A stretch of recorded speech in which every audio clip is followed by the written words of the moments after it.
शहद का एक कतरा जमीन पर गिर गया। एक छोटी सी चोटी आई और उसने उस शहद के कतरे से थोड़ा सा चाखा।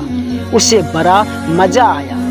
उसे काम से जाना था, तो जब वो जाने लगी तो उस शहद का मजा उसके मुंह में मज़ीद पानी लाने का सबब बना। उसका मुंह भर आया। क्या जबरदस्त और मज़ेदार शहद है, कितना मीठा! आज तक ऐसा शहद नहीं खाया। वो लोटी और शहद में से थोड़ा सा और चाख लिया। उसने दोबारा जाने का अज़म किया, मगर उसने महसूस किया कि ये थोड़ा सा शहद खाना काफ़ी नहीं है, उसे और खाना चाहिए। वो रुकी और उस मर्तबा खाने के बजाय शहद पर गिर पड़ी, ताकि वो कम से कम वक्त में ज़्यादा से ज़्यादा लिज्जत हासिल कर ले।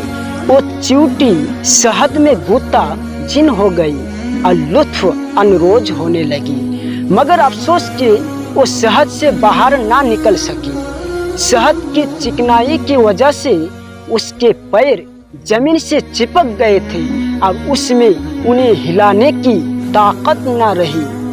वो शहद में रह गई, यहाँ तक कि वो उसी में ही मर गई। उसकी लिज्जत अंदरोजी ने शहद को ही उसकी कब्र में तब्दील कर दिया। एक दाना का फूल है।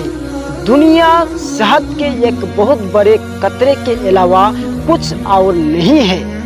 बस जो भी इस कतरे का शहद में से थोड़ा और बकदर कफायत खाने पर इक्तिफाई करेगा वो नाजात पाएगा, और जो भी उस श्रेणी में गुताजन होगा, हलाकत उसका मुकद्दर बन जाएगी।